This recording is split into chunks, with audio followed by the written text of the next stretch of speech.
Jaya Jaya Sri Chaitanya Jaya Nityananda Jaya Dvaita Chandra Jaya Gaura Bhakta Vrinda Jaya Jaya Sri Chaitanya Jaya Nityananda Jaya Dvaita Chandra Jaya Gaura Bhakta Vrinda Jaya Jaya Sri Chaitanya Jaya Nityananda Jaya Jaya Sri Chaitanya Jaya Nityananda Jaya Dvaita Chandra Jaya Gaura Bhakta Vrinda Jaya Dvaita Chandra Jaya Gaura Bhakta Vrinda Shri Chaitanya Charitamrita की जय। श्रील कृष्णदास कविराज गोस्वामी की जय। श्रील प्रभुपाद की जय। समवेत गौर भक्त वृंद की जय। ओम अज्ञानतिमिरान्धस्य ज्ञानाञ्जनशलाकया चक्षुरुन्मीलितं येन तस्मै श्रीगुरवे नमः। श्रीचैतन्यमनोभीष्टं स्थापितं येन भूतले स्वयं रूपः कदा मह्यं ददाति स्वपदान्तिकम्। नमो ओम विष्णुपादाय कृष्णप्रेष्ठाय भूतले श्रीमते भक्तिवेदांत स्वामिनिति नामिने नमस्ते सारस्वते देवे गौरवाणी प्रचारिणे निर्विशेषा शून्यवादी पाश्चात्य देशतारिणे। जय श्री कृष्ण चैतन्य प्रभु नित्यानंद श्री अद्वैता गदाधर श्रीवासादि गौर भक्त वृंद। हरे कृष्णा कृष्ण कृष्णा हरे हरे, हरे Ram Ram Ram Hare Hare. Hare Krishna, dear devotees. I welcome you to today's Sri Chaitanya Caritāmṛta session. Today is May 9th, 2026, and we are reading from Sri Chaitanya Caritāmṛta, Madhya Līlā, chapter 9. Lord Chaitanya's travels to the holy places in South India. We are towards the end of this chapter now. So, yesterday we read that Mahaprabhu is on his way back from Vidyanagar to Jagannath Puri. He followed the same path that he took to go to Vidyanagar. So while he was coming back on the same path, he met all the Vaishnavas whom he had met before. And then wherever he would go, he would hear, because they knew him from before. When he was coming back, he would see, wherever he stepped, he would see people just chanting Hari, Hari, Hari, looking at him. So Mahaprabhu became very pleased that everybody is chanting the holy name. In this way, Mahaprabhu reached Alalanath, which is close to Jagannath Puri, just on the outskirts of Jagannath Puri. And then he sent his servant Krishnadas to go ahead and inform Nityananda Prabhu and the other associates about Mahaprabhu's arrival. Remember, Mahaprabhu had been traveling in South India for 6 years. So he's coming back after 6 years. As soon as Nityananda Prabhu heard about Sri Chaitanya Mahaprabhu's arrival, immediately he just got up and he started going towards Sri Chaitanya Mahaprabhu. And he could not keep his patience because of his love. That means he couldn't wait a moment. He was like going hastily towards the Supreme Lord. Similarly, devotees like Jagadananda Pandit, Damodar Pandit, and Mukunda, they also, when they got the news, they started going. And how were they going? They were dancing and going. That means they were so blissful that they could not contain their bliss within their bodies. So they were just dancing and going. So in the translation, Srila Prabhupada included Nityananda Prabhu also. Everybody was dancing and going towards Alalanath. Gopinath Acharya, the brother-in-law of Sarvabhauma Bhattacharya, he became so ecstatic that Mahaprabhu has come back. And he also, along with the other devotees, went to see Sri Chaitanya Mahaprabhu. So all these devotees were going towards Alalanath while Sri Chaitanya Mahaprabhu was coming towards Jagannath Puri. So in midway, they met each other. And when Mahaprabhu saw them, he was overwhelmed with love, and he immediately went and embraced all of them. And the devotees, they were overcome by love, and when they were embraced by the Lord, they simply cried out of bliss. When Sarvabhauma Bhattacharya got the news that Mahaprabhu has come, he also became blissful and he started going. Meanwhile, Mahaprabhu and the devotees were coming. So Sarvabhauma Bhattacharya met Sri Chaitanya Mahaprabhu on the sea beach. And as soon as he saw Sri Chaitanya Mahaprabhu, he just fell down on Mahaprabhu's lotus feet. And Mahaprabhu pulled him up and he just embraced him tightly. Out of ecstasy, Sarvabhauma Bhattacharya began to cry. And Mahaprabhu, taking all the devotees, went to the temple of Lord Jagannath to take darshan of Lord Jagannath. When Mahaprabhu took darshan of Jagannath, for Mahaprabhu also, he is coming back after 6 years and he's seeing Jagannath. So when he saw Jagannath, he went into such ecstasy that there were all these ecstatic symptoms on his body. His body was trembling. There was perspiration all over his body. Hairs were standing on end and tears were flowing from his eyes. So these symptoms, his entire body was inundated in these symptoms. It's not like, they came for a few moments and went away. No. His body was inundated, flooded in these symptoms. And he danced and sang a lot out of being overcome by love of Godhead. And meanwhile, while Mahaprabhu is singing and dancing in front of Jagannath in great ecstasy, the pandas and palas. So Srila Prabhupada explains in the purport, pandas are the brahmanas who are engaged in worshipping the deity. And palas are the assistants or attendants who take care of the external affairs in the temple, like cleaning and managing the crowd, etc. So both the pandas and palas came to Sri Chaitanya Mahaprabhu, bringing Lord Jagannath's garland and Mahaprasadam, sweets like that. And then Mahaprabhu, who was in ecstasy until now, that means not in external consciousness, isn't it? But when they came and offered him garland and gave him Mahaprasad, then Sri Chaitanya Mahaprabhu became peaceful and composed. And the servants of Lord Jagannath were very happy to meet Sri Chaitanya Mahaprabhu once again. They came and greeted the Lord like that. Then came Kashi Mishra. Kashi Mishra was he's a god brother of Sri Chaitanya Mahaprabhu, sent by Srila Ishwar Puri to serve Sri Chaitanya Mahaprabhu in Jagannath Puri. So Kashi Mishra and Govinda were sent. So Kashi Mishra did the service of guarding Sri Chaitanya Mahaprabhu from the crowds. Every day, whenever Mahaprabhu went to Jagannath temple, he would guard the Lord from crowds. So Kashi Mishra came and he fell on the lotus feet of Sri Chaitanya Mahaprabhu. And how did Chaitanya Mahaprabhu pick him up? Here it is said Manya Kori. That means with great respect, Sri Chaitanya Mahaprabhu picked up Kashi Mishra and embraced him. So, because he's a god brother, isn't it? He was not willing to take any service from Kashi Mishra because he's a god brother.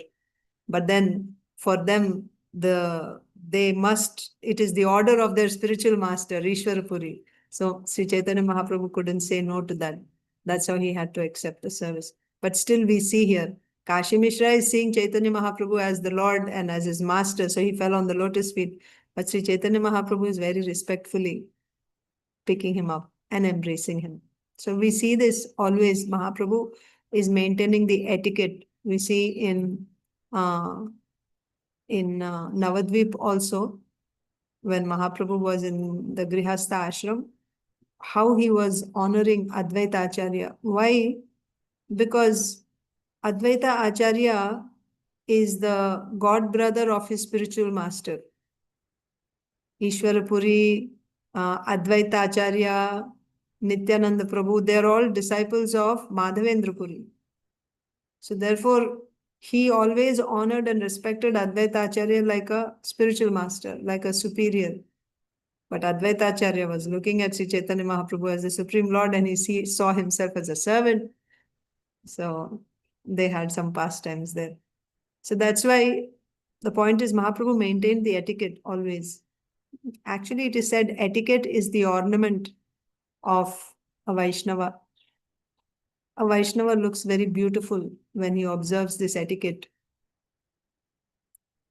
So we have to be very careful about this, because sometimes we become familiar with our superiors and we tend to trespass the line of etiquette.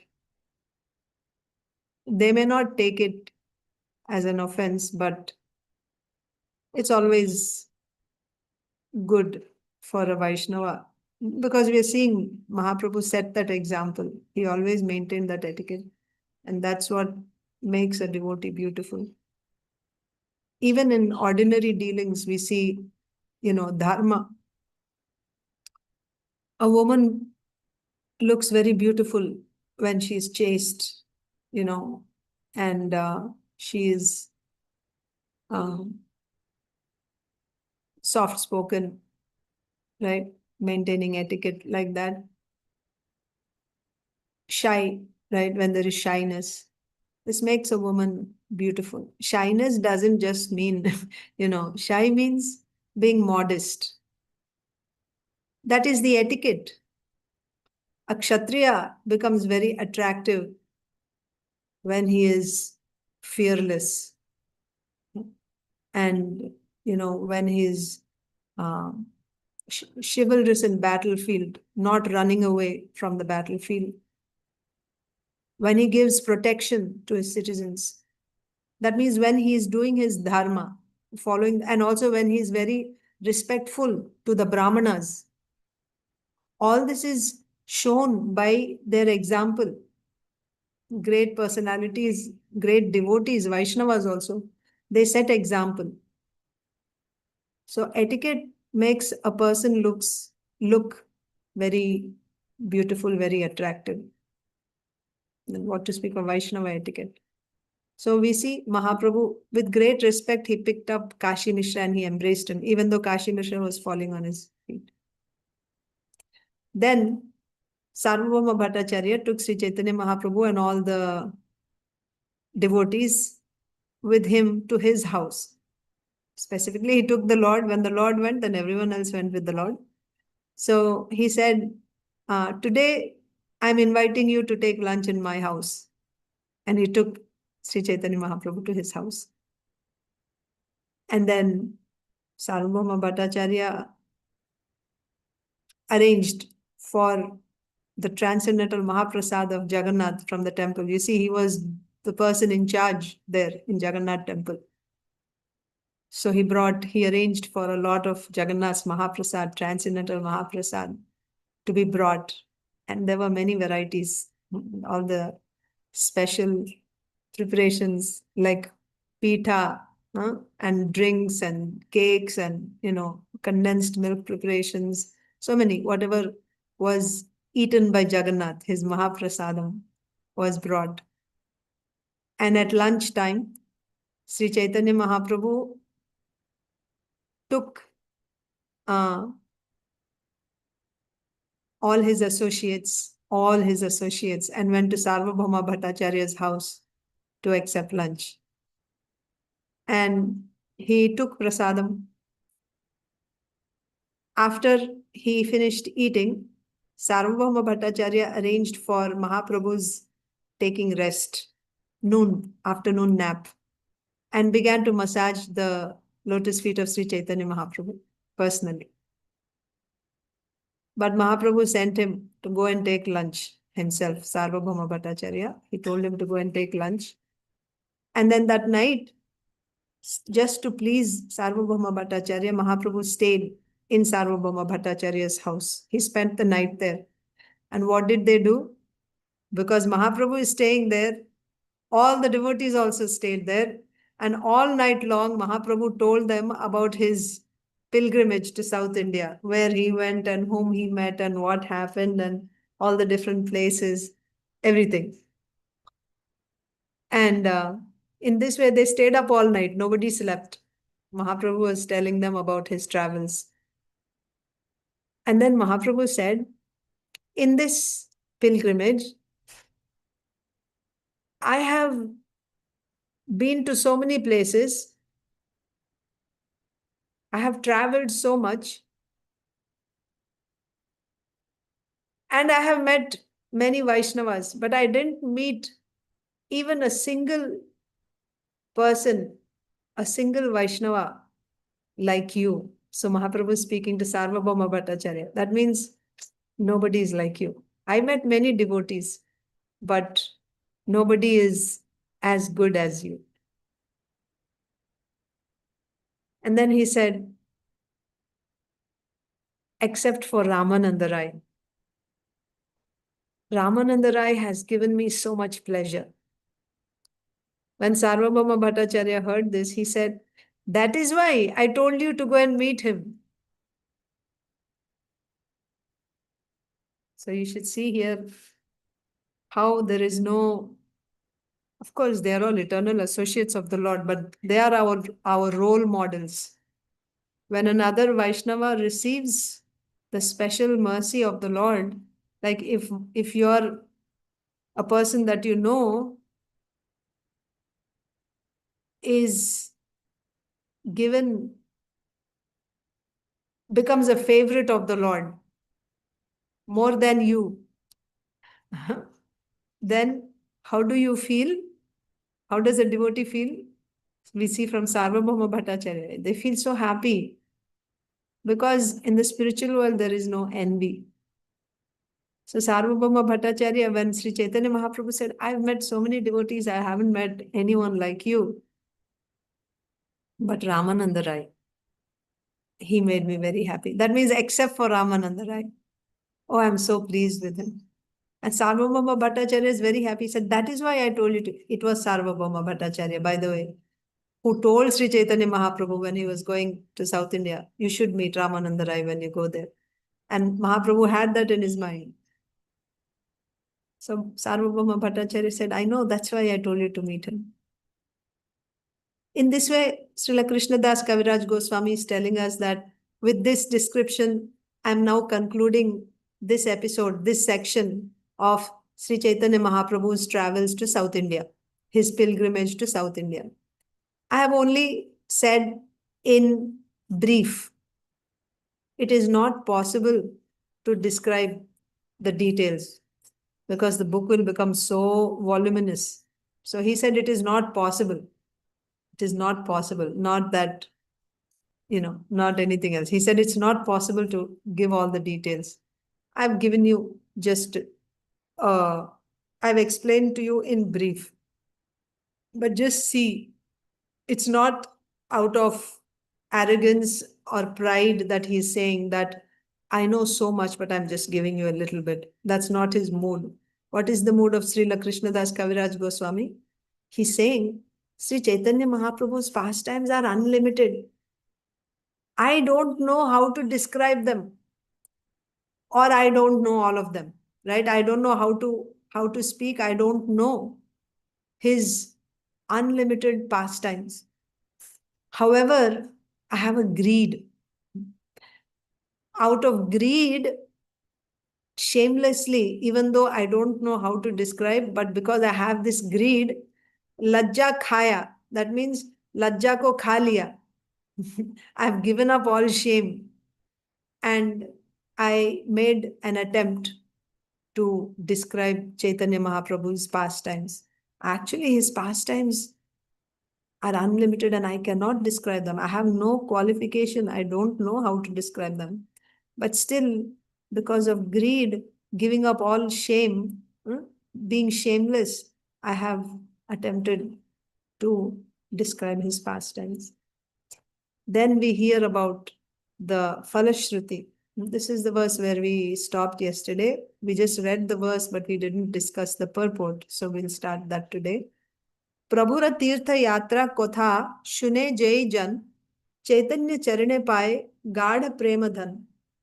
Those people who hear this katha, this pastime of Sri Chaitanya Mahaprabhu's travels to South India, they will achieve gāḍha prema-dhana, condensed, the wealth of condensed prema, condensed love of Godhead for the lotus feet of Lord Chaitanya.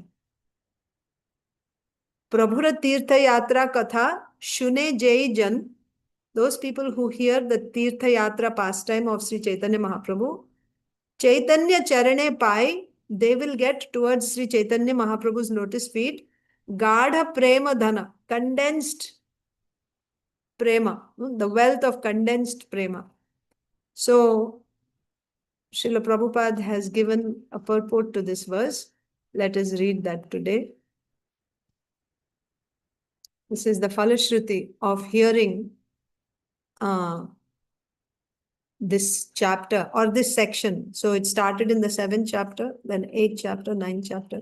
It includes even, of course, this is just for this chapter, I guess, tīrtha-yātrā. But Mahaprabhu went to Ramananda Rai's place also. Before that also he went to some holy places.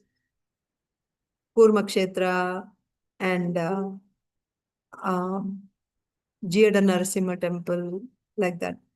Pana Narasimha. Okay. So, Rasapriya. Prabhura tīrtha-yātrā-kathā śune jai jana caitanya-caraṇe pāya gāḍha prema-dhana.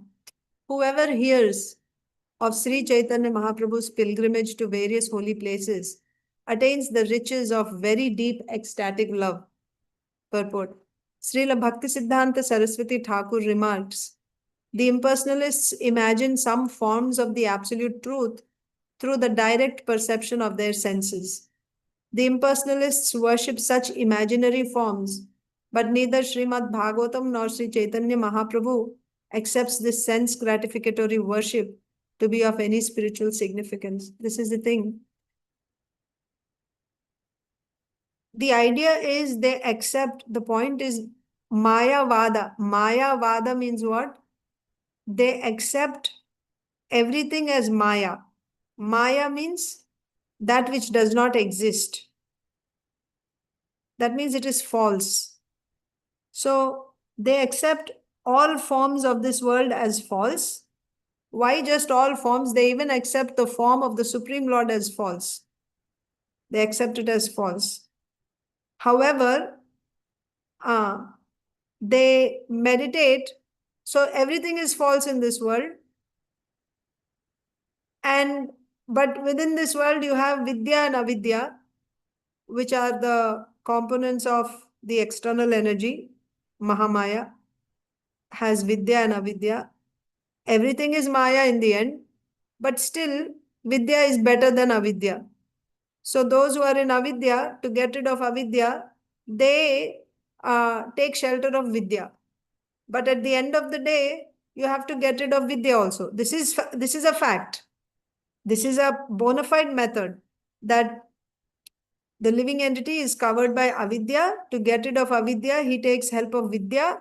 And afterwards, he has to give up that Vidya also. Then he will go and merge into Brahman. This is a proper bona fide method called Jnana Yoga. And this is explained in Bhagavad Gita and in Uddhav Gita also. So there's nothing wrong with Jnana Yoga. But the problem with Mayavad philosophy is, so when they take shelter of Vidya, they say that the form of the Lord, because they worship, that's what is being said here, they worship the forms. But they say that these forms are all Maya only. That means the form of Lord Krishna, the form of Lord Vishnu. And because all forms are Maya anyway, they say Ishvara and Jiva. So Ishvara means Vidya Pratibimbita Chaitanyam. That means Brahman, which is now reflected on Vidya. That is Ishvara. Then who is Ishvara for them? All controllers. All the demigods, Lord Brahma, Lord Shiva, then Krishna, Lord Vishnu, everybody. Durga Devi, Ganesh, Surya, all are on the same level. And all their forms are Maya. However, because they are made of Vidya, so they are better than our bodies which are made of Avidya. So to get rid of this Avidya, they take shelter of, they worship the Lord, they chant his names, etc. But after they get rid of Avidya, now they have to get rid of Vidya also. That means now they stop, there's no more worship afterwards. You give up even... So their main offense is considering the transcendental form of the Lord to be material. That is their form. Not only that, they are also imagining forms. This is another thing, actually. Like when you go to their... This Mayavad, it's a philosophy, an ideology. So when you have to meditate, right? Sometimes you see in yoga schools, they meditate, tell you to focus, meditate your mind. So they say you can choose whatever you like, any imaginary form or anything. You can just imagine something and focus all your mind on that.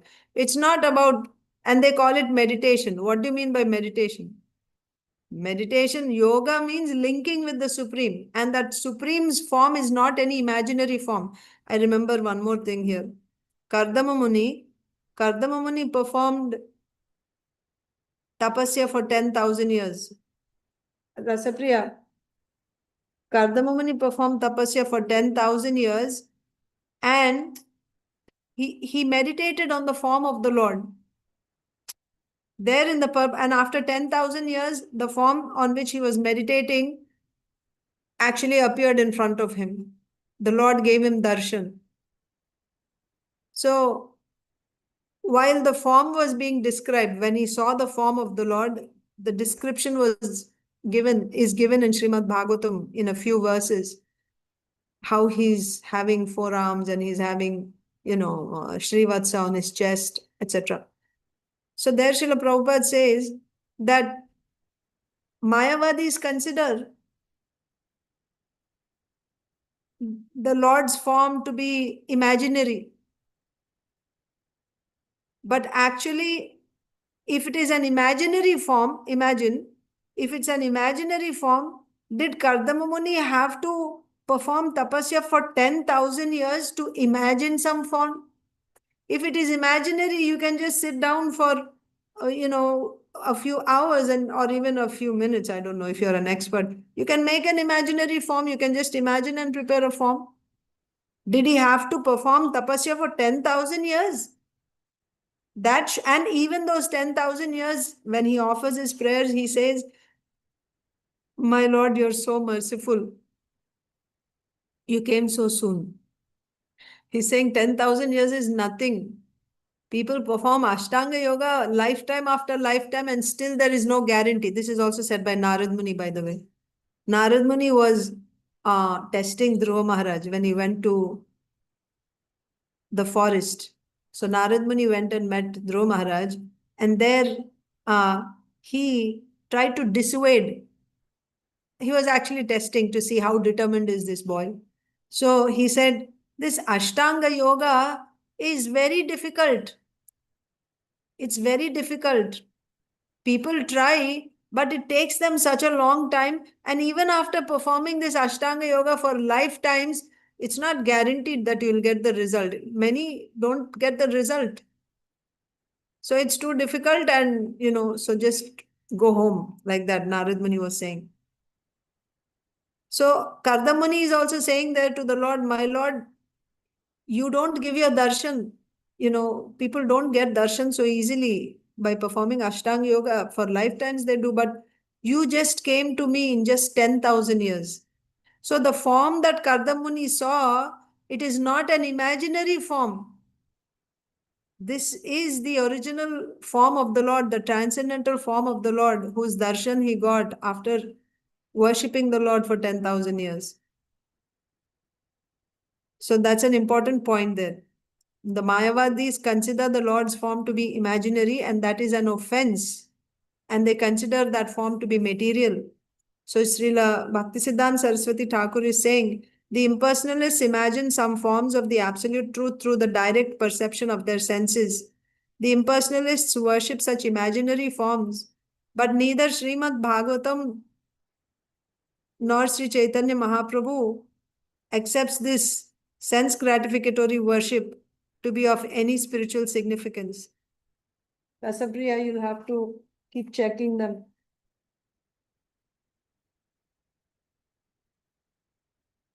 Jor se karo. So, no, if that scare them. The impersonalists worship such imaginary forms, but neither Srimad Bhagavatam nor Sri Chaitanya Mahaprabhu accepts this sense gratificatory worship to be of any spiritual significance. It does not help you in any way, that type of, because on one hand you are offending the Lord by saying that your form is material, and on the other hand you want to make progress in spiritual life to achieve this absolute truth, which is the Lord himself, by the way. The Mayavadis imagine themselves to be the supreme. See, this is their offense. What is their offense? When they say Brahma Satyam Jagat Mithya, and within this Jagat, whatever forms are there, including the forms of the Lord, the avatars of the Lord, everything is false. Brahma is true. And I am Brahma, you are Brahma, Lord Vishnu is Brahma, Lord Krishna is Brahma. That means what? I am that supreme. You understand? So the Mayavadis imagine themselves to be the Lord, the supreme, absolute truth. The Mayavadis imagine themselves to be the supreme. They imagine that the supreme has no personal form and that all his forms are imaginary, like the will-o'-the-wisp or a flower in the sky. So this is quite absurd, but this is their philosophy. You know, flower in the sky. Do you ever see flowers growing in the sky like that? You see flowers growing on vines, on trees, on shrubs. You see flowers just growing in the sky like that? You don't. So when somebody says flower in the sky, what kind of impression do you get? Sounds too good. It sounds good, but it's too good to be true. It doesn't happen like that. Similarly, rabbit horns. You never see rabbit's horns, right? So like that flower in the sky. So to them, the form of the Lord is like flower in the sky. That means it does not exist. Not just the form of the Lord, any form, whatever you're seeing. You know, you, me, and everything else related to us. That means just our bodies, right? The table, your house, the sky, everything is flower in the sky, they say. That means it's not there. It's like we are all hallucinating. We are thinking that they are there, but actually nothing is there. Is it like that? No, it's not like that. Because all these things, whatever we are seeing, what are they made of? They're made of those 23 elements. What are these 23 elements? They're coming from Prakriti, consisting of the 3 modes. All these are made of those modes. Are the modes real or false? The modes are real. The modes are real. And the elements are also real, tangible, real. And using those, just like a house is made of bricks. Can you say the house is false? House is not false, but it is temporary. It has a time period. So now it is manifested as a house, and afterwards, you know, after it is demolished, there will be just not even the bricks actually. Ultimately, it will just be dust. So similarly, the dust, is it real or not? It's real. The house is also real, but it is there for some time. It is temporary. You cannot say the house is false. It's made of real elements. How you can say it is false? So to say that your form, my form, right, my body, all this is false, that's not right. They're saying it is Akash Pushpa means it doesn't exist. There isn't anything like flower in the sky. You don't see flowers growing in the sky. Flower in the sky is not there. However, people like, this idea. So therefore they say flower in the sky or rabbit's horns. They're comparing this entire creation with all its variety of forms to be like a flower in the sky. This is Mayavad philosophy. And this is actually not true. Then what is false here? So rabbit is true. Horns are true. But combining rabbit horns together, that is false. Similarly, when you say flower in the sky, flower is true. Sky is true. But flower in the sky is false. Similarly, your body is true. Your soul is true. But thinking that you are this body, that is false. And then when you see yourself as this body, then everything which is connected to this body, or this is my parent, this is my child, this is my house, this is my qualification, so on and so forth. All designations related to that identity. All that is false. All the designations are false. Not temporary, they are false. These designations are all false because you are not that. You are not the body. Then what is the question of you being a doctor or lawyer or wife or daughter or child? This is not real. Like rabbit horns. So when you say rabbit horns, when you say rabbit horn is false, rabbit is not false and horns are not false. They are real. But rabbit having horns is false. But Mayavad philosophies, they say rabbit is also false, horns are also false. That is wrong. That's the flaw. So when they say everything is, so they're saying your body is false, the Lord's body is false. Bringing him also to our level. This is such a great offense to the Lord. My body is material. It was born at a certain time and it's going to be disintegrated again. But the Lord's body is not made of material modes. It's not material. His body is transcendental. It is eternal.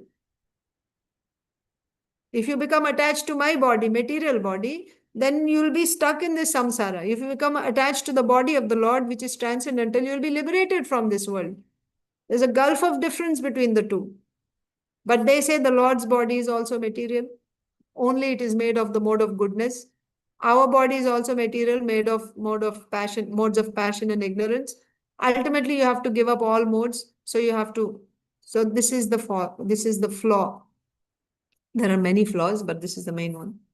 They imagine that the Supreme has no personal form and that all his forms are imaginary, like the will-o'-the-wisp or a flower in the sky. Both Mayavadis and those who imagine forms of God are misguided. So you see, those who imagine in some faiths, they just take the form of some animal or something and they say this is the Lord, Supreme Lord. So they are misguided, accepting some form, imagined form to be this is the Supreme Lord. They are misguided. And the Mayavadis who consider the actual form of the Lord to be imaginary. You see, someone is taking an imagined form and saying this is the Supreme. They are misguided. And the Mayavadis, they take the Supreme Lord's form, which is described in the Shastra, the transcendental form of the Lord, to be imaginary. Both are misguided. According to them, worship of the deity or any other form of the Lord is a result of the conditioned soul's illusion. Worship of the deity. So there's a difference between any other form and deity. Any other form is material form, and what to speak of imagined form, material form. And worship of deity is not a material form. Deity is not a material form. It is an incarnation of the Lord who comes in that way out of his causeless mercy. My eyes being material cannot see the form, the Lord's form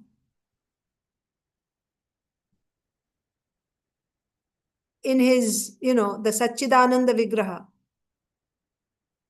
However, the deity, but my eyes can see marble, my eyes can see material things.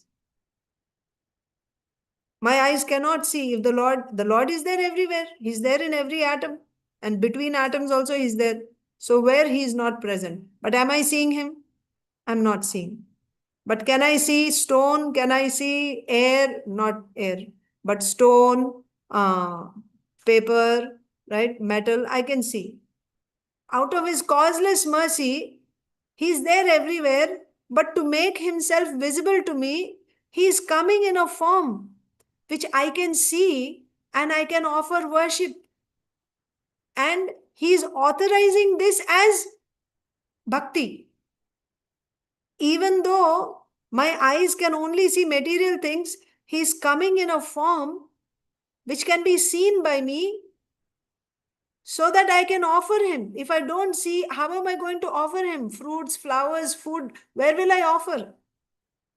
So out of his kindness, he's coming to me in a form where I can see him. And by doing that, he's accepting that also as direct service to him. And because he's authorizing it, then it becomes direct devotional service to the Lord. And he is very much present there, accepting that devotional service.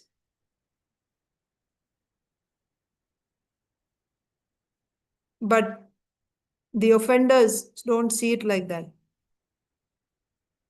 They see that you're worshipping a stone or you're worshipping an imaginary form, a material form.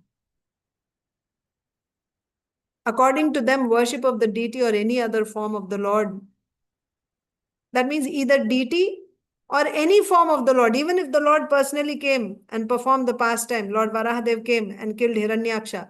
So the Lord's transcendental form, his form as in Vaikuntha, he's coming down.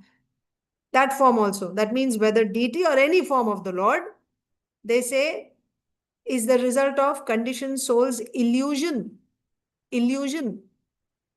Because actually, their idea is everything is like flower in the sky. It doesn't exist. The way my body doesn't exist, even the for any form, there's no form, nothing. That's why they say Brahma Satyam. And what is their understanding of Brahman? Means Nirvishesha, Nirvikar, Chinmatra Satta. Brahman means only existence. There is no other attributes, no other features. Eternal existence. That's all. You cannot describe anything about it. It has no attributes. And that is real. And everything else is false.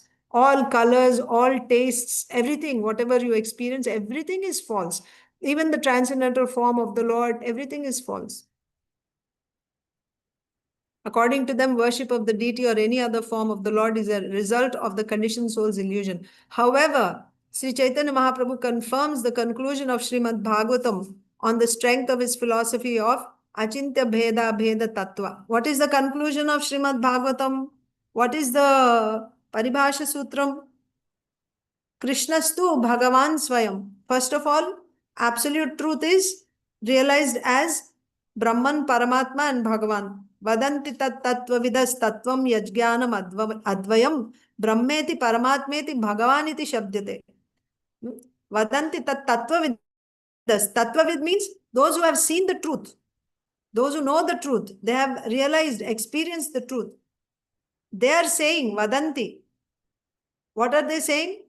Vadanti tat tattvavidas tattvam yajnanam advayam. Advaya jnanam. So what is this tattvam? What is the absolute truth?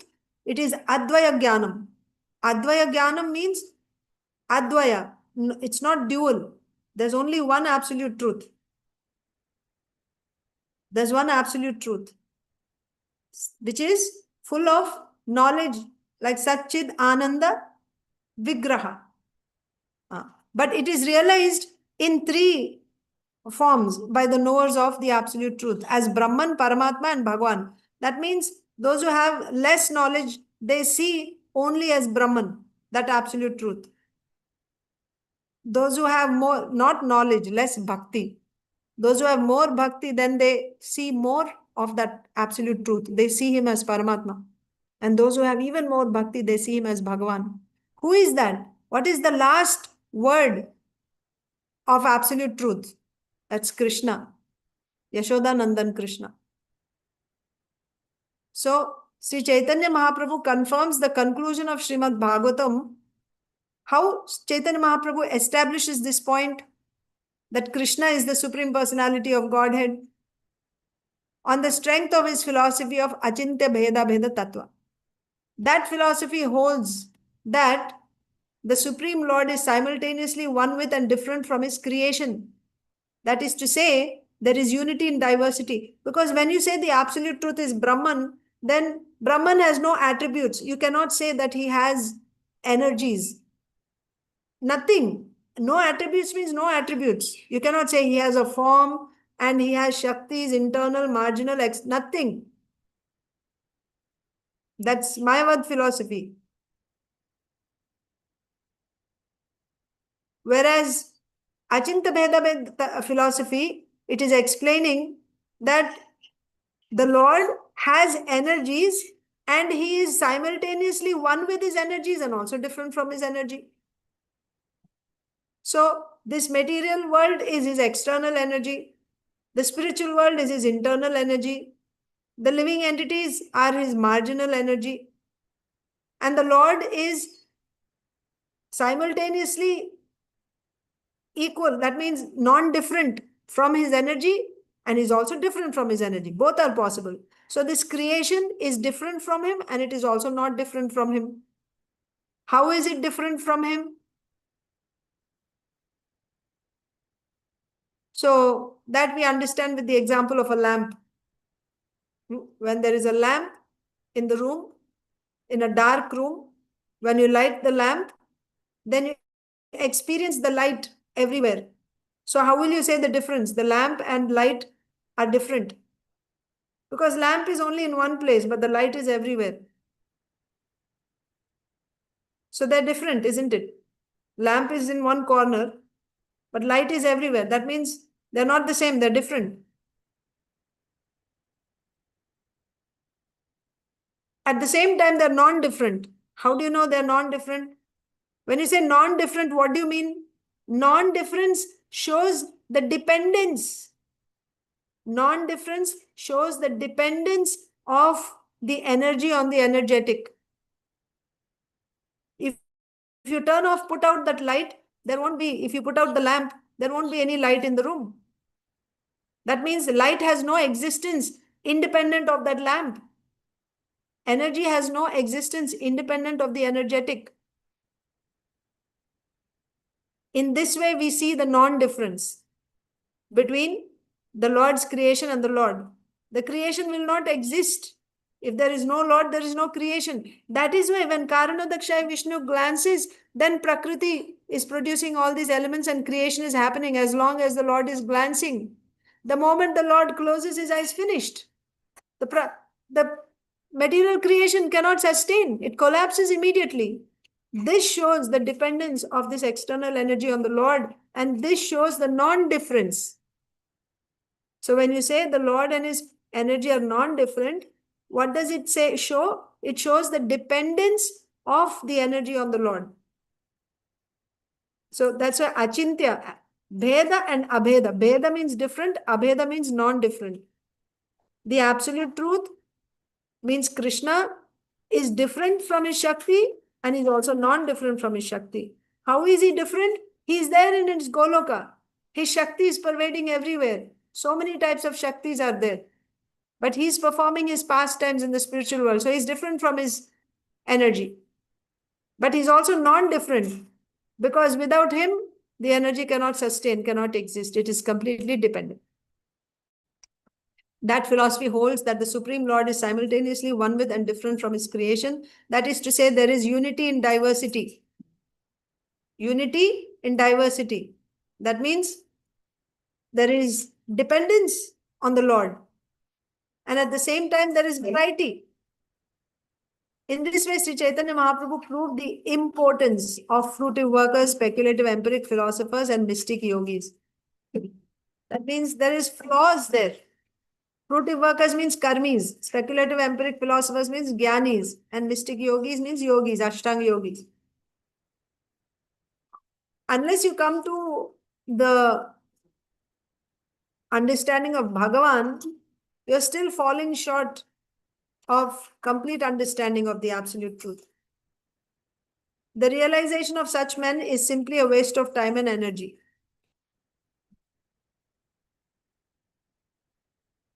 So the point here is that whoever hears Sri Chaitanya Mahaprabhu's pilgrimage to various holy places attains the riches of very deep ecstatic love. So what is the highest wealth that one can achieve? Getting some, by doing karma, fruiting work, you're getting some material result, going to Swarga. Is that the highest result? Or even going to Lord Brahma's planet? Is that the highest result? Or getting liberation, going and merging into Brahman? Is that the highest wealth one can receive? Or getting mukti by performing Ashtanga Yoga and getting mukti? Is that the highest result? Or getting siddhis? The realization of such men is simply a waste of time and energy. To set the example, Sri Chaitanya Mahaprabhu personally visited temples in various holy places. See, this is a pilgrimage, means Mahaprabhu is going to the temples. One point I didn't mention, actually, when Mahaprabhu told Sarvabhauma Bhattacharya that I've met so many Vaishnavas, but I haven't seen anyone. Yes, Mataji, Krishna Prema is the highest goal. But I haven't seen anyone like you. So there Mahaprabhu said, in that context, he said that there are different types of worshippers I have seen. So they're worshipping deities, but there are different types. Some people are worshipping Lord Shiva. We've seen, remember, they've seen worshippers of Lord Shiva, worshippers of Lord Narayan. Even he met atheists, or he met Mayavadi philosophers. Different types of people I have met. That's what Mahaprabhu meant to say. But I haven't met anyone like you. That means I haven't met a pure devotee. Of course, Srila Ramananda Rai, like that. There were others also, but they all got transformed by seeing Sri Chaitanya Mahaprabhu. So the point here is, this chapter is pilgrimage of Sri Chaitanya Mahaprabhu. Pilgrimage means he's going to all these temples. So many temples. In 6 years, Mahaprabhu traveled. Every day he was traveling. And he took darshan of these deities, and we saw how he would dance in ecstasy. Why is he feeling so ecstatic if they're simply stone? He's seeing the Supreme Lord. And you know what? Even in this world, those who are pure devotees, they actually, in this world, anything that they see, even they see trees, sky, people, everything, they don't see.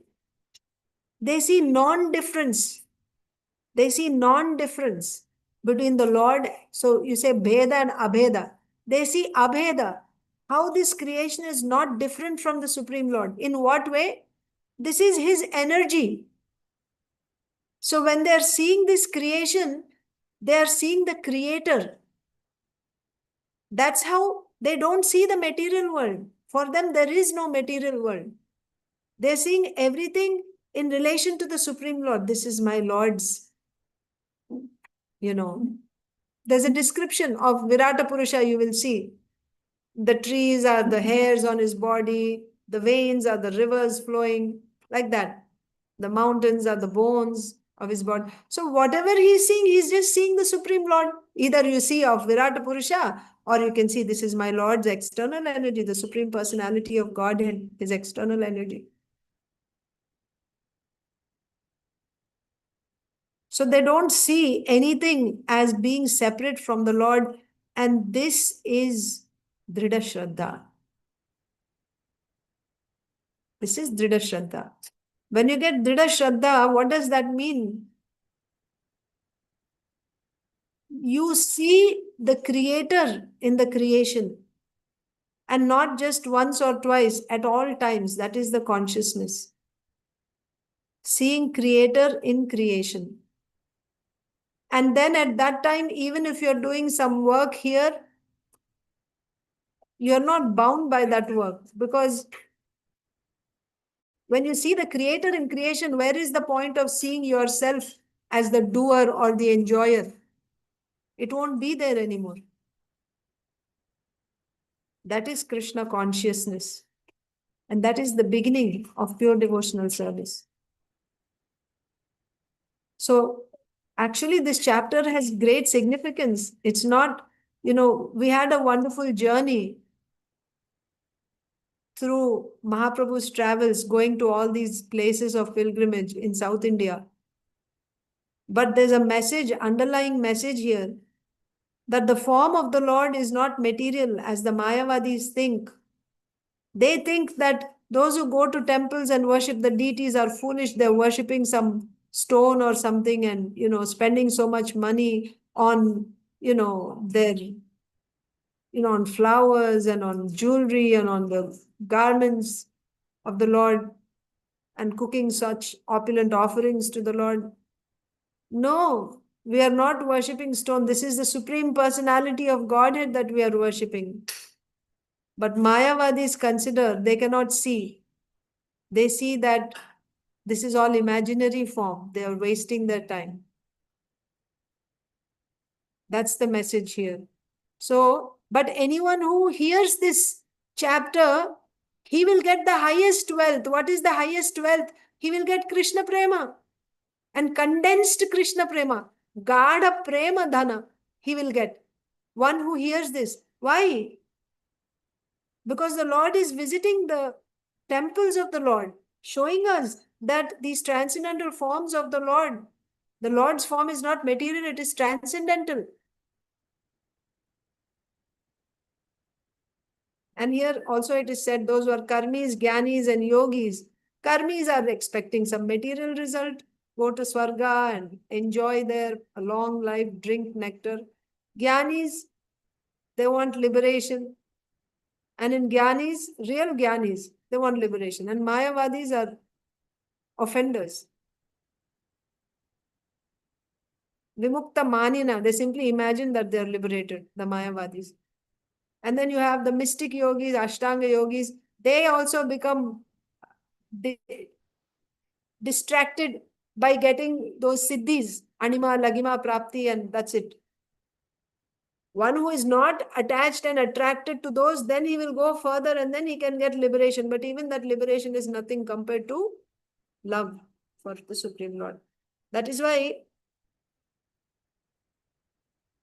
by hearing this pastime, you will get much more than what all these people get by working so hard for so many lifetimes. To set the example, Sri Chaitanya Mahaprabhu personally visited temples in various holy places. Wherever he visited, he immediately exhibited his ecstatic love for the Supreme Personality of Godhead. And seeing him, people's hearts changed. When they saw Mahaprabhu, now so many thousands we saw in all places actually. Every temple that Mahaprabhu went, seeing his ecstasy, especially this was quite stark in Srirangam, because Mahaprabhu spent 4 months there, Chaturmas. Thousands and thousands of people were coming simply to see Sri Chaitanya Mahaprabhu, his ecstasies. Now they will get, by seeing Sri Chaitanya Mahaprabhu, being so ecstatic, seeing the deity, now they will think, oh my God, this deity, I'm not able to see what he is seeing, but this deity is the Supreme Lord. Even atheists will get now, by the mercy of Sri Chaitanya Mahaprabhu, now they will also get faith in the transcendental form of the Lord. So wherever he visited, he immediately exhibited his ecstatic love for the Supreme Personality of a Godhead. When a Vaishnava visits the temple of a demigod, his vision of that demigod is different from the vision of the impersonalists and Mayavadis. This is another thing. Even the demigods, they are also real. But how does a karmi see a demigod? A karmi sees a demigod as the supplier of whatever he desires, isn't it? How does a Mayavadi see the demigod? Yes, this is a form made of Vidya, and once I get rid of my avidya, then I'll get rid of this also. All this is false. But how does a Vaishnava see a demigod? Because he's seeing the creator in creation. Demigods are in this creation, isn't it? But they are on a higher level. They are also in this creation. So certainly a Vaishnava sees connection of this demigod with the Supreme Lord. For example, you take Lord Shiva. How does a Vaishnava see Lord Shiva? You can see Lord Shiva as a guna avatar of the Supreme Lord. So guna avatars you have Lord Brahma, Lord Vishnu, Lord Shiva. These are guna avatars. So Lord Shiva is avatar of my Lord. Guna avatar of my Lord. That's fine. That's wonderful. Because you're seeing that this is an avatar of my Lord, my Supreme Lord's expansion. Again, you're seeing the Creator. Or one can see Lord Shiva as a devotee. Vaishnavanam yatha Shambhu. Of all Vaishnavas, right? The greatest one is Lord Shiva. So Lord Shiva is a great Vaishnava. So how does a Vaishnava see an advanced Vaishnava? He will worship, he will bow down. So Vaishnava will see Lord Shiva as a Vaishnava. Or any Devata you can see as the Adhishtana. Adhishtana means in everyone Paramatma is there. So the sitting place, like you have Vyasasana, is a seat on which the speaker sits. Similarly, you have Singhasan of the deity, where the deity is standing or sitting. Singhasan, right? Altar. So every body in this world, body, is a sitting place of Paramatma, the Supreme Lord. Certainly the demigod also. So when he sees the demigod, he sees this demigod as the asan for the Supreme Lord, Paramatma.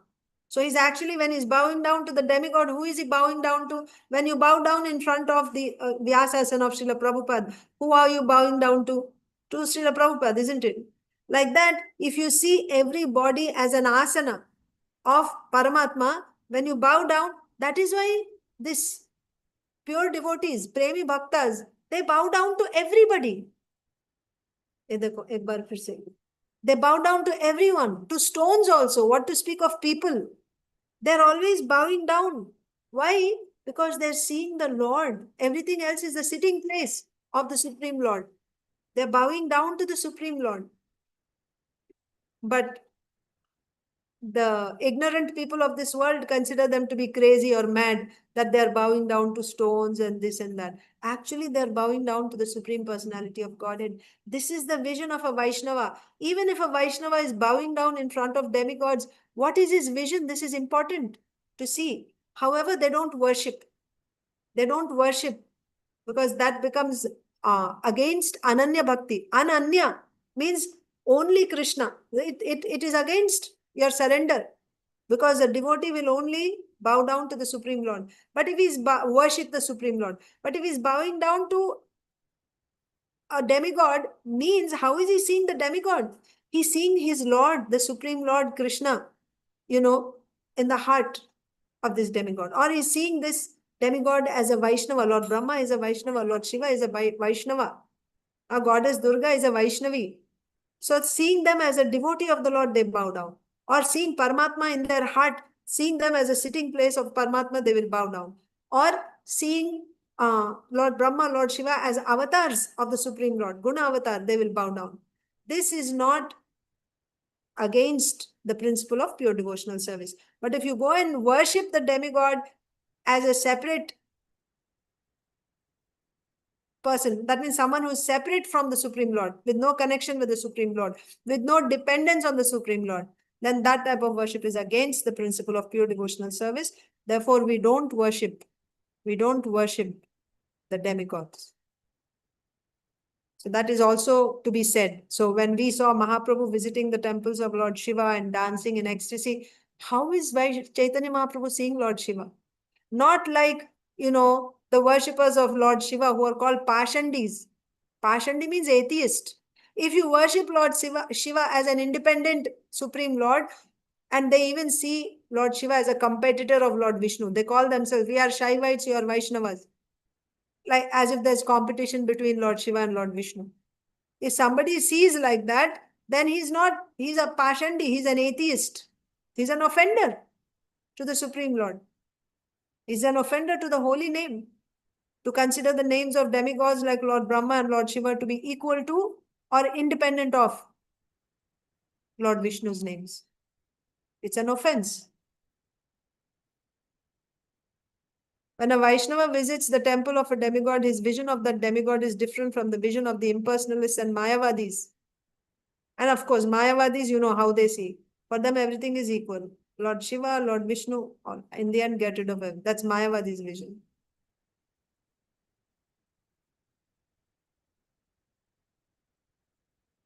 The Brahma Samhita, that's why we should know who is who. Who is an impersonalist, means Jnani, what is his philosophy, what is a Mayavadi's philosophy, what is an atheist's philosophy, what is a Karmi's philosophy, what is a devotee's philosophy. In devotee also, what is the philosophy of a mixed devotee, what is the philosophy of a pure devotee, and what is the philosophy, when you say mixed devotee, then you get the regular Varnashram people also there, Daiva Varnashram people. Like that. So the Brahma Samhita supports this. Supports what? How a Vaishnava sees. So in Brahma Samhita, you have prayers for Lord Ganesha, for Lord Shiva, for Durga Devi. But how are you worshipping them? Govindamadi Purusham Tamaham Bhajami. Even Lord Surya. You're worshipping, but how are you worshipping? In relation to the Supreme Lord, as seeing them as servants of the Supreme Lord. That's the best way, So when you go, if you are in India, or if you go and they're celebrating Ganesh Chaturthi or Shivratri or Durga Puja, what do? You go there and you recite Brahma Samhita or that particular prayer for Durga Srishti Sthiti Pralaya Shakti Srishti Sthiti Pralaya Sadhana Shakti Reka Chaye Vayasya Bhuvanani Vibhatti Durga Ichhanurupamapi Yasya Chacheshtate Sa Govindamadi Purusham Tamaham Bhajami. Durga ji will be so pleased if you offered prayers like this. And there is no offense. You are glorifying Lord Govinda and his servant Durga Devi. But we don't worship. We don't, celebrate Durga Puja by keeping the deity of Durga Devi for, whatever number of days and every day. We don't do that. Because we worship, when you worship Krishna, when you water the root of the tree, everything is satisfied. We don't water each one separately. But when we come across temples where they are being worshipped like that, we bow down before them. And what is the vision? They are the servants of the Supreme Lord. And also not just imagine. The more you know, you can serve better, actually, with proper understanding, with proper knowledge.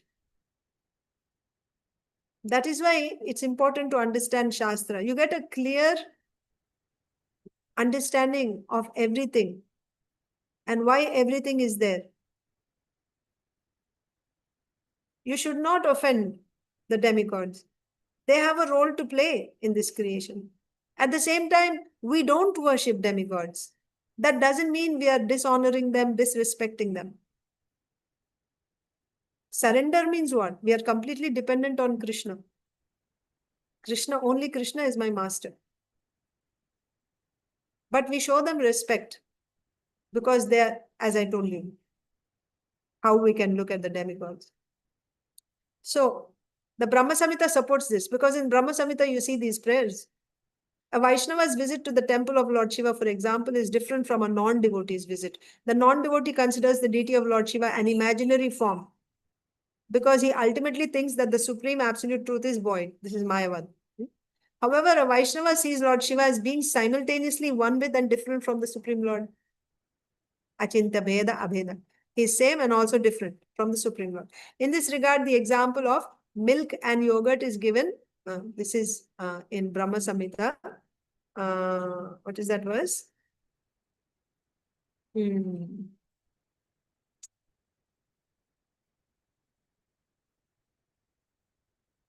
What is that verse of Lord Shiva being yogurt and Krishna being milk?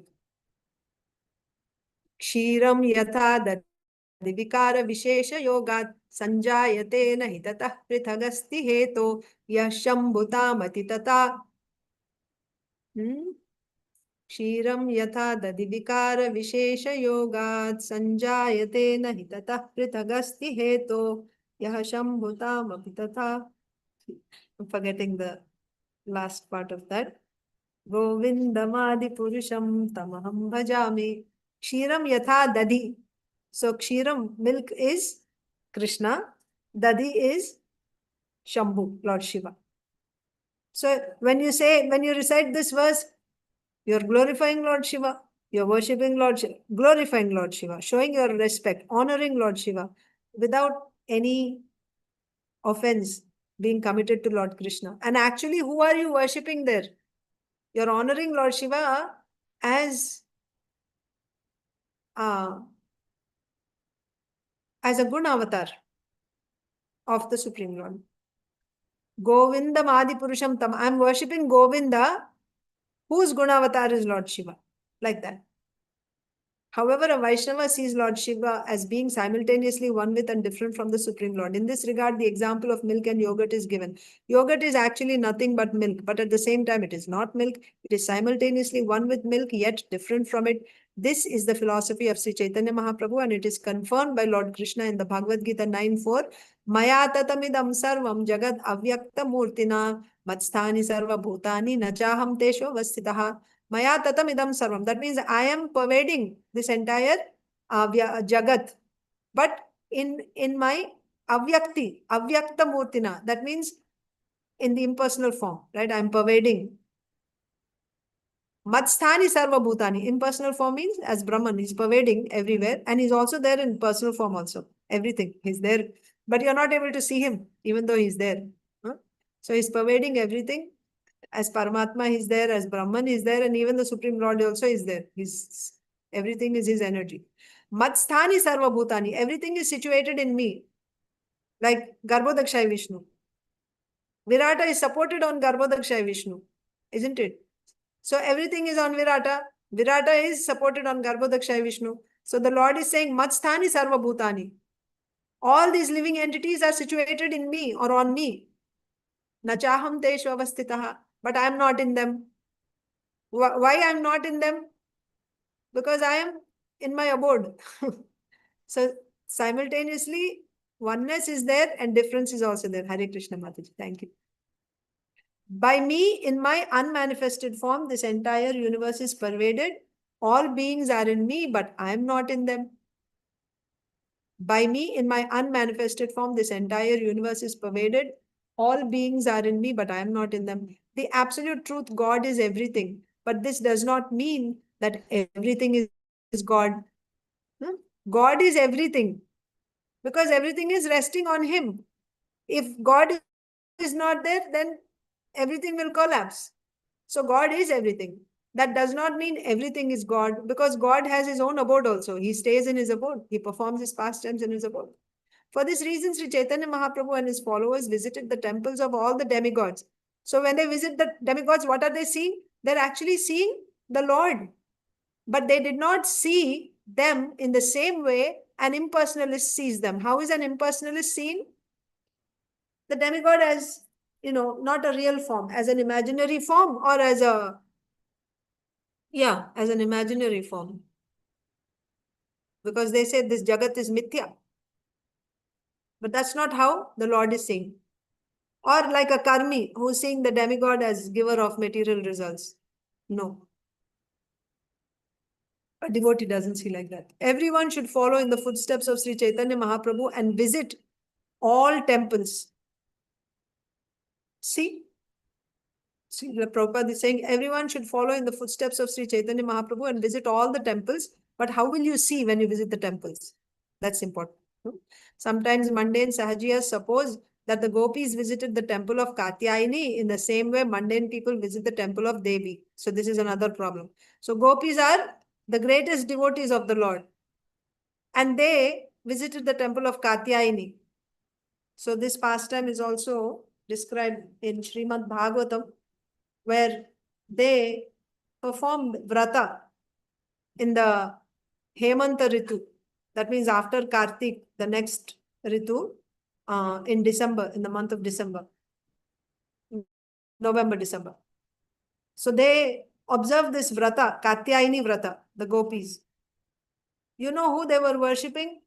They were not worshipping Durga of this material world. They were worshipping the Durga, the counterpart, the transcendental counterpart of Durga in the spiritual world. And why were they worshipping? They were worshipping her to get Lord Krishna as their husband. So how can you compare the gopis worshipping Katyayani Devi to the people of this world worshipping goddess Durga, goddess Kali to get material wealth, prosperity, position, power, money. It's not the same. So sometimes mundane Sahajiyas suppose that the gopis visited the temple of Katyayani in the same way mundane people visit the temple of Devi. However, the gopis prayed to Katyayani to grant them Krishna as their husband, whereas mundaners visit the temple of Katyayani to receive some material profit. That is the difference between a Vaishnava's visit and a non-devotee's visit. Not understanding the process of disciplic succession, so-called logicians put forward the theory of Panchopasana. Panchopasana is done by the Mayavadis. Panchopasana means 5 forms are worshipped. Srila Prabhupada will say in the purport. Not understanding the process of disciplic succession, so-called logicians put forward the theory of Panchopasana, in which a person worships one of the 5 deities, namely Lord Vishnu, Shiva, Durga, Sun God, and Ganesha. In this conception, the impersonalists imagine one of these 5 deities as supreme. So you can accept any one you like. Like, you go to the market and you choose which brand you want. Like that. You can choose any one of these 5 and worship that as the supreme and reject the others. In this conception, the impersonalists imagine one of these 5 deities as supreme and reject the others. So they can select Ganeshji and reject all the other 4. Lord Vishnu, Lord Shiva, Durga, and Sun God. Like that. But see, offense is being done to the Supreme Lord here. They're putting Lord Vishnu on the same level as the others. Such philosophical speculation, which is certainly idol worship, is not accepted by Sri Chaitanya Mahaprabhu or by Vaishnavas. This imaginary deity worship has recently been transformed into Mayavada impersonalism. For want of Krishna consciousness, people are victimized by the Mayavada philosophy, and consequently, they sometimes become staunch atheists. So that, therefore, you see, even in the West, you have Hindu temples, right? They call it Hindu temple. And what do you see there? Same, this Mayavad impersonalism. You have Lord Krishna, you have Lord Vishnu, you have Lord Ganesha, you have the sun god, Lord Shiva, everybody is there. This is Mayavad philosophy. This imaginary deity worship has recently been transformed into Mayavad philosophy. That means you go and you can choose whoever you like and you can worship. For want of Krishna consciousness, people are victimized by the Mayavad philosophy. And consequently, they sometimes become staunch atheists. However, Sri Chaitanya Mahaprabhu established the process of self-realization by his own personal behavior. He established the process of self-realization by his own personal behavior. As stated in the caitanya-caritāmṛta Madhya līlā chapter 8, this is the conversation between Sri Chaitanya Mahaprabhu and Ramananda Rai. Text 274.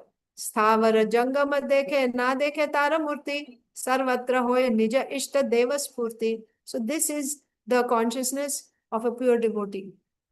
Whether he is seeing a moving or non-moving object or living entity, he doesn't see the form of that object. Rather, he sees the form of his worshipable deity. This is the consciousness of a premi bhakta. A Vaishnava never sees the material form of anything, moving or non-moving. Rather, everywhere he looks, he sees the energy of the Supreme Personality of Godhead, and immediately he remembers the transcendental form of the Lord. So this is called seeing the Creator in creation. Even if he's seeing the creation, he's seeing the Creator. And such a person is a Vaishnava. This is possible only when one gets Dhrida Shraddha. Therefore, without getting Dhrida Shraddha, you cannot be called a Vaishnava.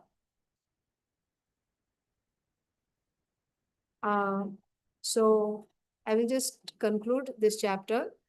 Caitanya-carita śuno śraddhā-bhakti kori mātsarya chāḍiyā mukhe bolo hari hari.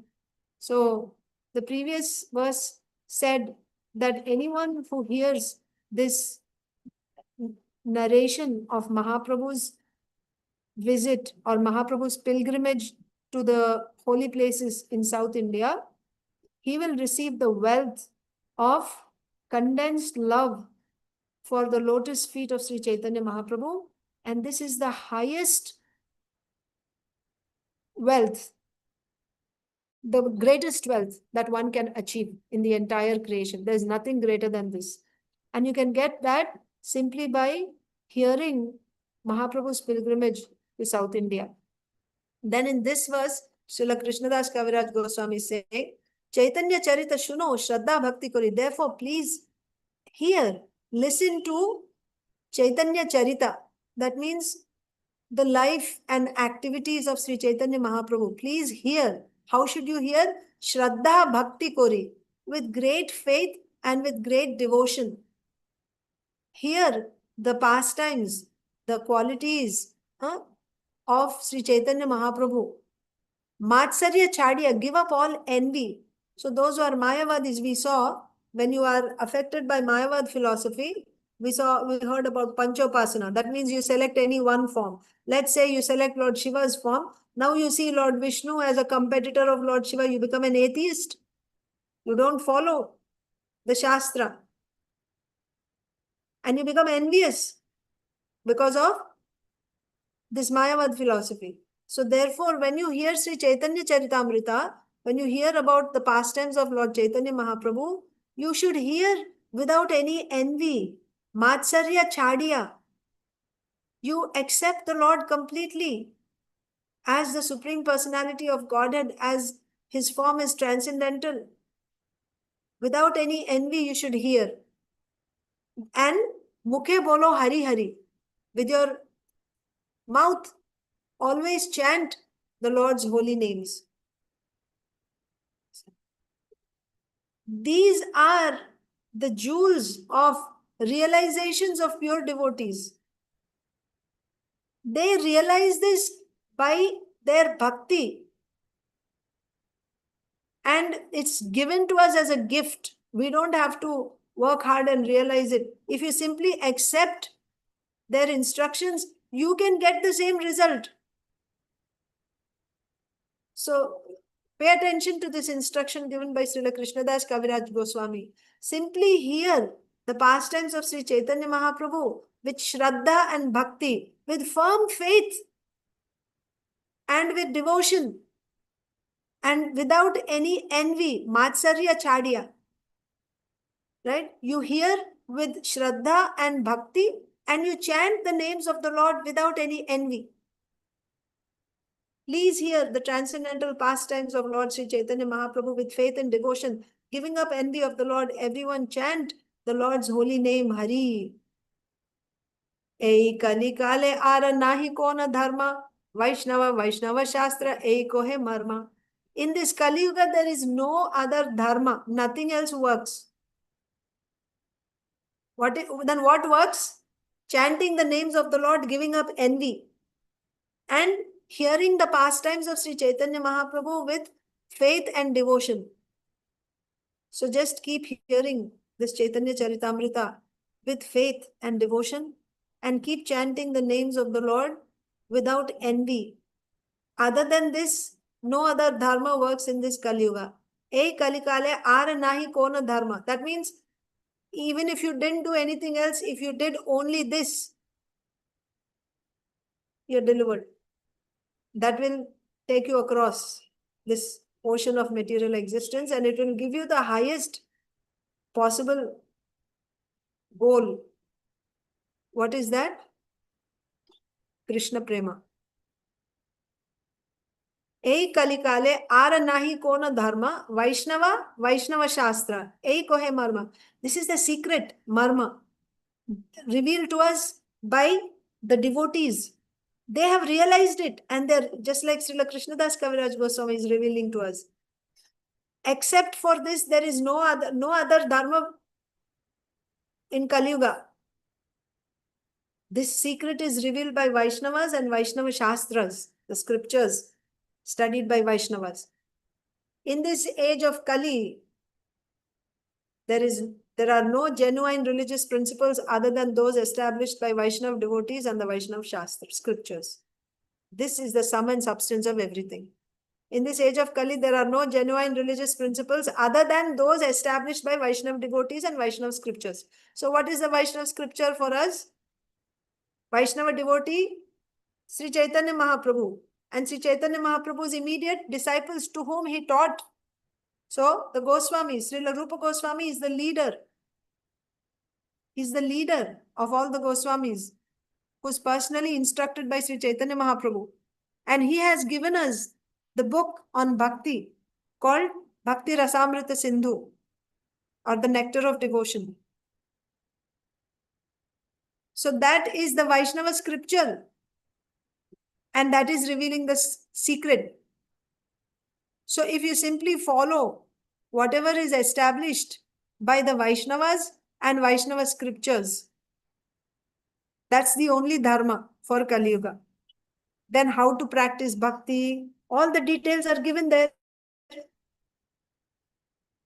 And if you don't have Dhrida Shraddha, then what type of bhakti will you do? Up to what time you will do? Further, on the commentaries, next acharyas have given elaborated further on Bhakti Rasamrita Sindhu.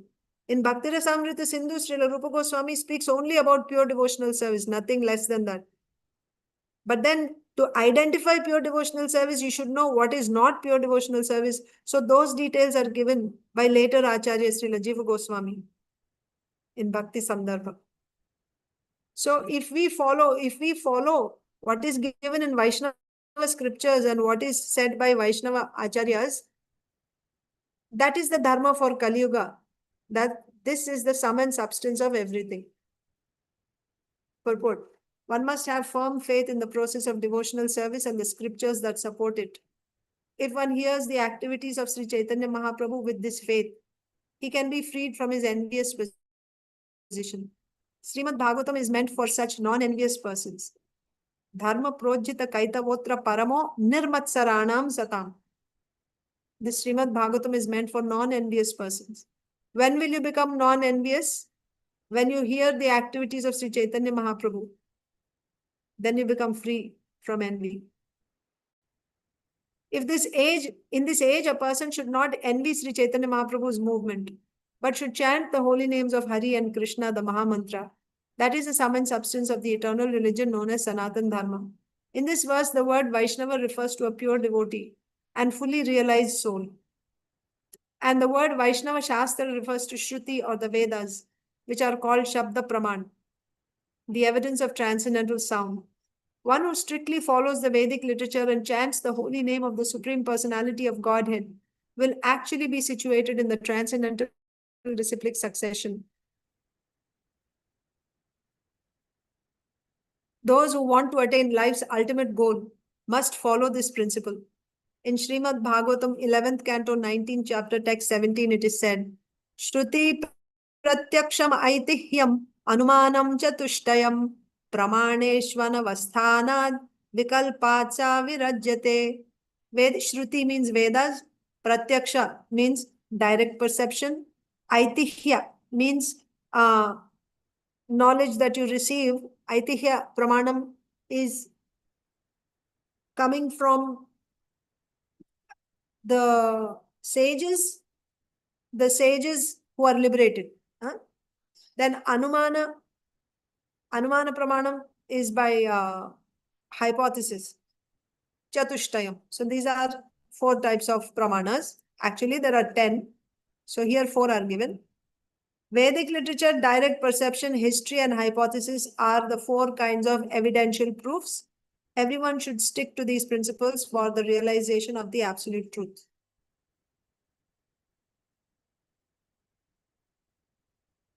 So one who strictly follows Vedic literature. So you should follow Shruti.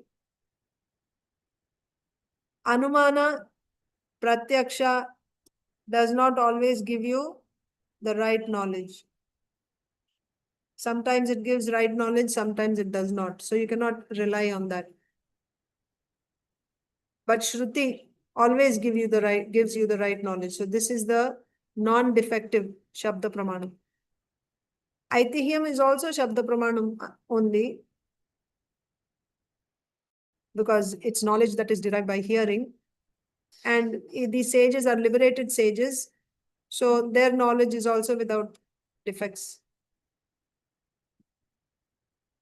Okay, so what is said in this verse? Whatever is said by Vaishnavas and Vaisṇava-śāstras, that is the essence. There is no other dharma in this Kali Yuga. So following the Daiva Varnashrama Dharma is also said by Vaishnavas only.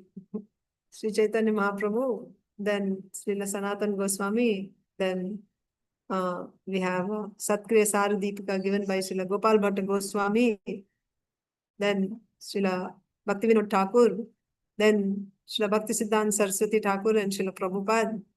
Daiva Varnashrama Dharma, that is also said by Vaishnava devotees, and the scriptures. Caitanya-candrera līlā agāḍha gambhīra pravesha korite nari sparshi rohi tīra. Let me see how many verses there are. I was thinking we are coming to the conclusion, so I just continuing to read, but the time is already up. Let me see. Oh, okay, done. And just read. Caitanya-candrera līlā agāḍha gambhīra. So Mahaprabhu's Leela is Agadha. Agadha means it's like an ocean, right? Unfathomable. You cannot, very deep, where you cannot find Gambhira. Gambhir means very grave. Pravesha korite nari sparshi rohitira. So you cannot get entrance into Sri Chaitanya Mahaprabhu's Leela. Sparshi rohitira. By standing on the bank. So like an ocean, Mahaprabhu's Leela is like an ocean. It's very, very deep and limitless. So you won't be able to understand it without, even entering it also. But standing on the shore, can you measure? Can you find out the details of the ocean, how deep it is? Like that. Caitanya-candrera līlā agāḍha gambhīra pravesha korite nari sparshi rohitira. The pastimes of Sri Chaitanya Mahaprabhu are just like an unfathomable ocean. It is not possible for me to enter into it. Simply standing on the shore, I am but touching the water. Again, the humility of Srila Krishnadas Kaviraj Goswami. Mahaprabhu's Leela is like an ocean, unfathomable. Can you find the depth of the ocean? It is so. Srila Krishnadas Kaviraj Goswami is saying it is not possible for me to even enter into it. What to speak of, measuring it or finding the depth. It is unfathomable, Mahaprabhu's Leela. Simply standing on the shore, I am but touching the water. So whatever I've explained, it's like a person standing on the shore and touching the water. That's all. So this just gives you an idea of Mahaprabhu's Leela and also the great humility of Srila Krishnadas Kaviraj Goswami. Caitanya-candrera līlā agāḍha gambhīra pravesha korite nari sparshi rohitira. And even whatever is given by Srila Krishnadas Kaviraj Goswami, for me that is like an ocean. What he's saying, it's like touching water. I am just superficially touching whatever he's speaking. I don't even have any realization of whatever he has said. Then what to speak of Sri Chaitanya Mahaprabhu's Leela. Caitanya-carita śraddhā-ya śune jan jateka vichare tata pāya prema-dhana. So one who very faithfully hears the pastimes of Sri Chaitanya Mahaprabhu, jateka vichare tata pāya prema-dhana. And the more he contemplates on what he hears, that's the important thing. For us, Shravanam and then Mananam is also important. We are hearing, but after hearing, you have to contemplate on what you have heard. The more you contemplate on it, to that extent, proportionately, you will get the wealth of love. First of all, you have to hear with faith. Caitanya-carita śraddhā-ya śune jan, who hears with great faith. Then, jateka vichare, the more he contemplates, the more he will achieve or receive that wealth of love of Godhead. The more one hears the pastimes of Sri Chaitanya Mahaprabhu with faith, analytically studying them, the more one attains the ecstatic riches of love of Godhead. śrī-rūpa-raghunātha-pade jara asa, caitanya-caritāmṛta kahe Krishna dasa. Praying at the lotus feet of Sri Rupa and Sri Raghunath, always desiring their mercy, I Krishna Das narrate Sri Caitanya-Caritāmṛta following in their footsteps. Purport. As usual, the author concludes the chapter by reciting the names of Sri Rupa and Raghunath and reinstating himself as at their lotus feet. Thus end the Bhaktivedanta purports to Sri Caitanya-Caritāmṛta Madhya Līlā 9th chapter, describing Sri Chaitanya Mahaprabhu's travels to many holy places in South India. Sri Caitanya-Caritāmṛta ki Jai. Srila Krishnadas Kaviraj Goswami ki Jai. Sri Chaitanya Mahaprabhu's pilgrimage to South India ki Jai. So since we completed this chapter, I'm actually considering in one session, maybe it'll be tomorrow, I'll just read the entire chapter, only translations. So we have a recollection of the whole chapter.